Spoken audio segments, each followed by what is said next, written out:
Good Shabbos.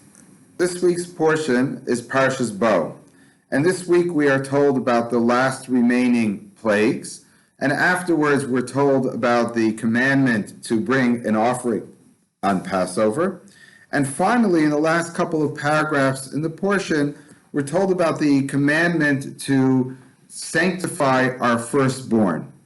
And it's very clear, it says, Kadesh li kol b'char peta kol rechem b'vnei Yisrael. Sanctify every firstborn, the first one that leaves the womb. And it talks about both animals and human beings, but I want to focus on human beings. And this is where we get the idea of a pidyon haben, where we redeem our firstborn son. But it's very clear that how do you define the firstborn? The firstborn is the one that leaves the womb. So if the man and a woman have a child together, it's obvious who the firstborn is, but if the man was married before, his firstborn is the firstborn from his first marriage, but the mother's firstborn is the firstborn that she gives birth to, whether the man had many children before or not from a different woman. But what's interesting is, in the last few verses in this section, it actually says, I killed all of the Bechar, all of the firstborn in the land of Egypt, and therefore it says, and therefore all the firstborn of your children, of our children, you should redeem. So it seems it's very clear that it's saying, listen, there was a plague of killing the firstborn of the Egyptians. You, the Jewish firstborn, were saved. Therefore they are holy, they are sanctified, and you must redeem them. Makes perfect sense, except for the fact, the question is, whose firstborn died in the plague? So simply, there's a discussion amongst the commentaries, but simply when you read it, you assume it's the firstborn of the men, of the fathers, and it's the firstborn son in that family rather than the woman's firstborn that leaves her womb. Especially since it says that there was no household in Egypt that didn't have someone die. Now that's not possible because, of course, it's not always true that there'll be a firstborn son. There might be a firstborn daughter. So the commentaries say it means the gadol shababayis, the eldest in the household, which gives you the impression that it's talking about the firstborn of the father, because when we look at later laws in the Torah, and we know what was dominant in ancient times, is that what we really cared about, what they cared about, I should say, is the firstborn of the father, because that's the oldest son, and he would inherit the land, the business. He would get, as in Torah law later on, he gets a double portion, and so it's always coming from the father. So if that's who was killed in the Makas Becharis, in the plague of the firstborn of Egypt, you would assume that when we then say, oh, therefore Jews should sanctify the firstborn, it should specifically be that firstborn. Why is it now the firstborn of the mother, the one that leaves the womb?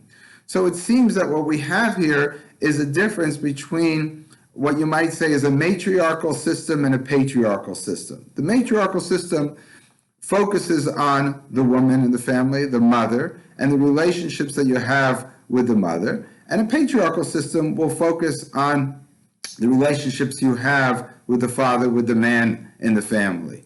And those are the two different systems that seem to exist in many cultures. Almost all cultures in the world are patriarchal systems. And therefore, it seems that the reason that might be is because, as it says in the beginning of the Torah, often repeat this, that it says that when man and woman, Adam and Chava, Adam and Eve are cursed, it says, V'hu yimshalbach, he, the man, will rule over you. And I understand that as a curse, but it's still the reality that the ruler, the more powerful person, is the man for many reasons, culturally and just biologically.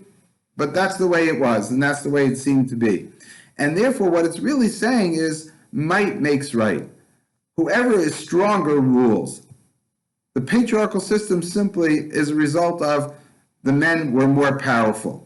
And therefore, the firstborn son is the oldest. He's a boy, he's a male, and he's the firstborn. So he's going to be stronger by just the fact that he was born first. It doesn't always turn out that way, but at least generally speaking. And therefore, we focus on that firstborn son when we say that's the one who's going to inherit. And that's actually the law in the Torah. He inherits double.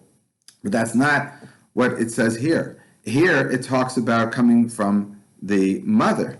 And we know that the laws in the Torah are actually differentiated between different cases. In the case of inheritance, we go by the firstborn of the father.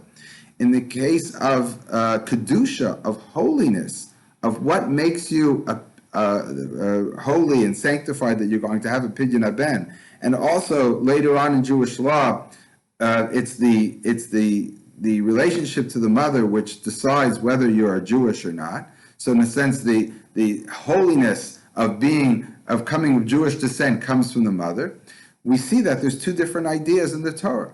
So this matriarchal versus patriarchal system might be very well defined as the difference between might makes right, which is exactly what Egypt stood for, and God is coming here and telling us no. When we're changing it, we're changing the system. We're uprooting the Egyptian system.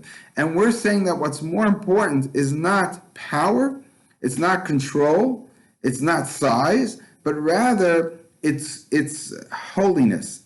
As Eric Fromm, a great psychologist and psychoanalyst, said, the matriarchal system, the relationship to the woman is one of love, of one of nature. It's not one of power. Just think about it. The only way a man knows that the son is his son, besides DNA tests, but in earlier times, because he controls the household. He knows that this woman was only with him, and therefore we say that we know the father is the father. The mother is the mother because it's obvious. Anyone could see who was at the birth that this child came forth from this woman. So the woman represents nature, represents more sort of an emotional attachment and a connection, or you might say holiness, whereas the man represents power and control. And the whole message of the Yetzias Mitzrayim, the Exodus of Egypt, is saying we are going to uproot the Egyptian empire and the strength of the empire. And we're saying it's no longer the more powerful country, the more powerful nation, the more powerful people are the ones that control our destiny, but rather it's really has to do with morality, it has to do with ethics, it has to do with kedusha, it has to do with holiness. And therefore, when we're replacing the firstborn of the Egyptians, we're replacing it not with the firstborn of the father, but rather the firstborn of the mother. And it's actually Moshe said this to Paro when he first goes to Paro. God instructs him to say, B'ni b'chori Yisrael. Tell Paro, my son, my firstborn Israel. And this is obviously a reference to Yaakov, going back, way back, that it's Yaakov who becomes Yisrael, who's the nation of Israel, really descends from Yaakov, whose name was changed to Yisrael. He's saying, that's my firstborn, not Esav, who's stronger, who's Ish Sada Yadei Etzai, he's a man of the field, he knows how to hunt. But rather, it's the Ish Tam Yoshev Oholim, it's the man who dwells in the tents, who's more pure and perfect, and somebody who we understand is more passive in a sense, more controlled rather than the controller. And that's what defines Kedusha, that's what defines holiness. And in a sense, we have both within Judaism. We still have that the descending from your father determines whether you inherit double. It also determines inheritance in general.